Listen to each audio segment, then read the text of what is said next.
Hello and welcome to my next video. In today's video, I actually wanted to talk a little bit about what people warned me about living in Sweden. And I thought this could be really interesting. These warnings are actually taken from the comment sections of my previous videos. And I got so many, and some of them were really interesting. Some of them shocked me a little bit.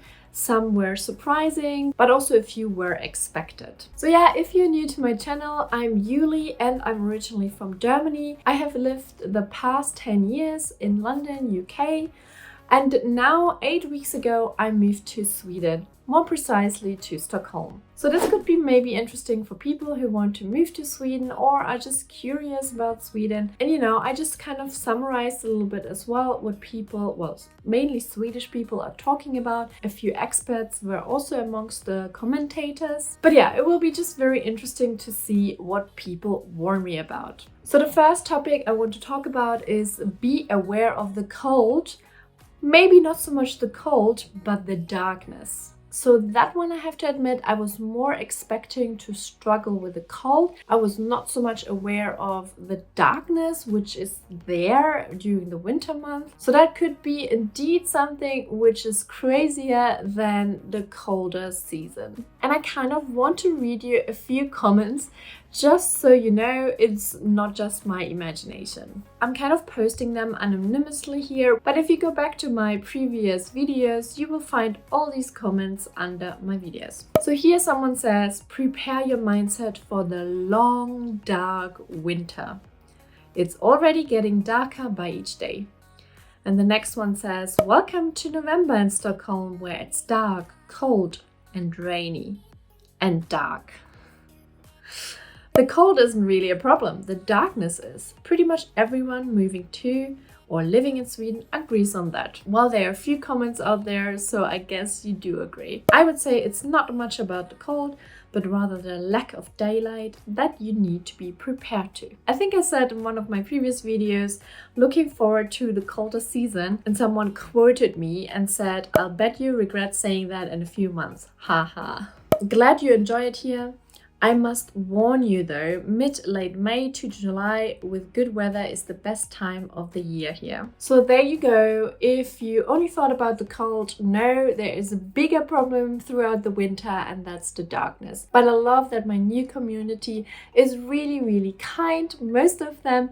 So I already got a few tips what to do, and maybe I should make another video at some point with some tips from all you lovely Swedish people. But yeah, let's have a look at the next thing people warn me about living in Sweden. And that's a little bit more related when you move here. So when you are on the hunt for an apartment. And people say, be careful, it's quite difficult to get an apartment. And I'm referring here to Stockholm because I think I'm living here in Stockholm, so people were commenting on me living in Stockholm. It might be much easier in other cities in Sweden, or even more in the countryside, it might be much easier. I don't know. But yeah, let me just read a few comments as well. One big con with Stockholm is to find an apartment/house. Can take a long time to find anything. With much luck, you can find something fast. And another comment actually says, and if you already have got a flat/house to move into when moving to Sweden, you are in luck.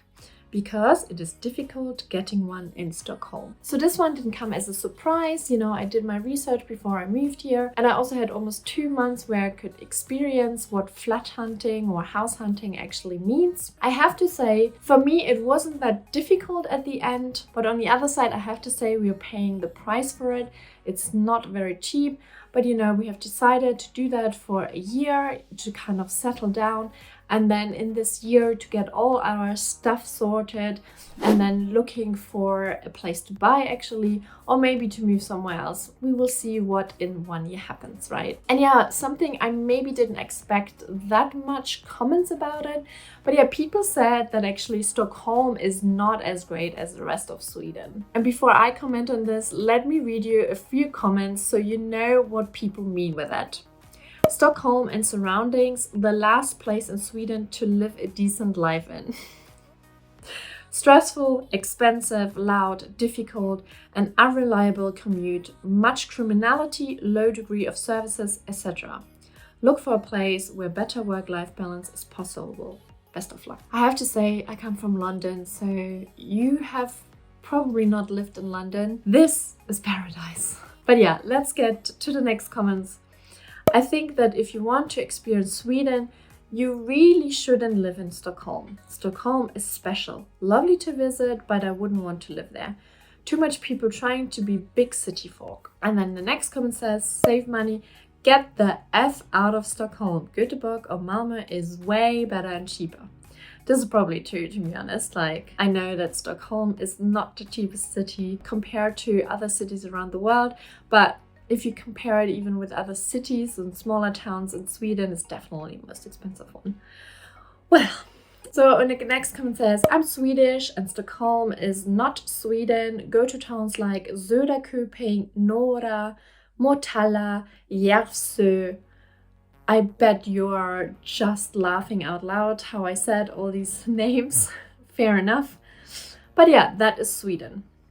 And the last comments about Stockholm and Sweden is you should avoid going to restaurants and cafes in Stockholm because these places are more expensive than if you search a little outside the city itself, and to avoid the popular streets among tourists where it is more expensive. Yeah, you can read that comment for yourself. I guess this is more like a tip, you know, rather than a warning. But yeah, a lot of people said, don't live in Stockholm. For me, it's a little bit like, yeah, I come from London and London is extreme, you know, and I got annoyed over the years. I mean, I lived there for 10 years. That's a long time. I made it actually to 10 years. So whilst I actually can understand why people say that, once you live in the countryside, my parents live in the countryside in Germany. It was horrific for them to visit me in London. They hated it. They hated it. They hated it. So I can really imagine if you live in the countryside where it's even quieter, you know, Stockholm is just not the city for you. And I already feel sometimes when I do go into the town in the center of Stockholm, I get also a little bit like, that's too much, you know, I can do that maybe for an hour or two. I definitely reached a level where I wouldn't want to live in a city center anymore. If it's accessible, you know, through public transport and that kind of stuff, that's great, but I don't have to be in the center anymore. And I'm sure that's age, you know, and it's also having a family. Your perception and your opinion really changes over the years. And to be fair, I also feel that some of the people who watch my video are a little bit older, and you know, you just want quietness, you want peace, like I get it. And who knows what happens? I'm living in Stockholm now. Let's see where I am in 1 year, in 2 years, maybe in 5 years. Okay, and the next one I definitely didn't expect at all. I was very surprised and I had different opinions. Luckily, some other people also commented on these comments about Sweden. So obviously, if you know more about it or if you want to leave a comment, feel free to do that. But yeah, it was a little bit shocking hearing that from Swedish people. And I'm talking about that there's a lot of crime and rape in Sweden. Dramatic pause. So let me read a few comments so you know what people actually said about it. Sure, today Sweden is wonderful for young women like you, as long as you never walk the streets alone after dark.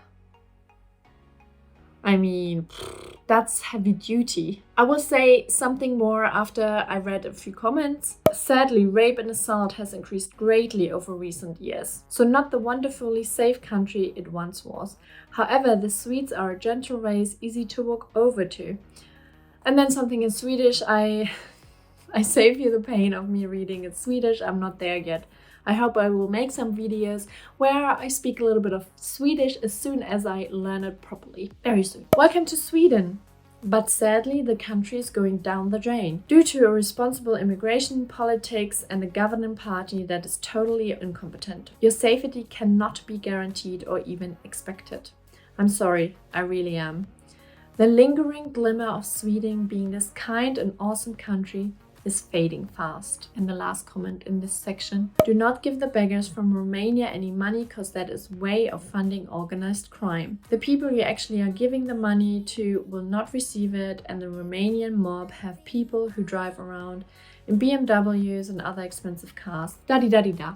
So this is actually something I asked in my first video, I think, about the beggars, like how do you actually pay them? Because Sweden is kind of cashless and a lot of people basically want me not to give money to the beggars, especially the non-Swedish beggars. But yeah, I haven't really looked into statistics, you know. It's not something you do when you come into a new country and try to find lots of things out about the crime and rape rates here. I mean, I have done my research, and never ever popped up, you know, Sweden is a horrible country, and especially compared to other countries. I mean, I used to live in London. Do you know what's happening in London? It's an insane city. And I think I also lived in a little bit in my own little bubble in London, you know. Touch wood, never ever something happened, you know. But you read stuff in the news, so things are actually happening sometimes next door. Anyway, in Sweden or in Stockholm, I cannot imagine any city or country without any crimes. And it's very possible that maybe the crime rate increased over the last, I don't know, decades maybe. It's horrible, to be honest. I don't think that's something nice, you know, but I do not feel unsafe. And I don't know what to say. Like, obviously, I'm a woman, you know, it's hard anywhere to go alone at night. I have done it when I was younger because, you know, you just want to live, but it's always a little bit with fear. So even in Sweden, I can imagine going somewhere alone in the dark is never a good idea, but I wish it would be different because everyone should be free to go anywhere at any time and nothing should happen to them. Of course, that's something I would wish to everyone. But yeah, I just wanted to let you know, if you're moving to Sweden, I don't think you should be worried too much about it. Or if you want to do a little bit more research and also compare it to other countries. And the last thing I wanted to mention is learn Swedish. So yeah, a few of you told me to learn Swedish, although there were also a few comments where they said, you know, don't even bother learning Swedish because everyone speaks English. But yeah, let's read 2 comments about learning Swedish. It will be really interesting to see how you look at our country after you moved here, but I must impose that it is very important you learn the language, even though most Swedes speak rather good English, or Swenglish, some call it. And then another word of advice: the Scandinavian countries speak English very well, but if you won't speak their language, you gotta have problem integrating yourself into the society. You have to learn Swedish. Fair enough, you know, I feel actually quite strongly about learning Swedish. I don't know, I feel it's like a great challenge. Maybe people tell me also a little bit like, it is not that crazy when you speak German to maybe learn Swedish because there are quite a few similarities. I don't know, I'm excited, but yeah, I have to sort out still a lot of things. So I have done bits and bobs here and there with Swedish, but I'm not even close to speak any Swedish. That is on my list once we settled and, you know, moved into our new house. So yeah, I hope you found this video a little bit useful, a bit surprising maybe. And I thank you for watching till the end. I make videos every week, so make sure to subscribe if you're interested in it. I will see you in my next video. Thank you very much. Have a great day and hej då!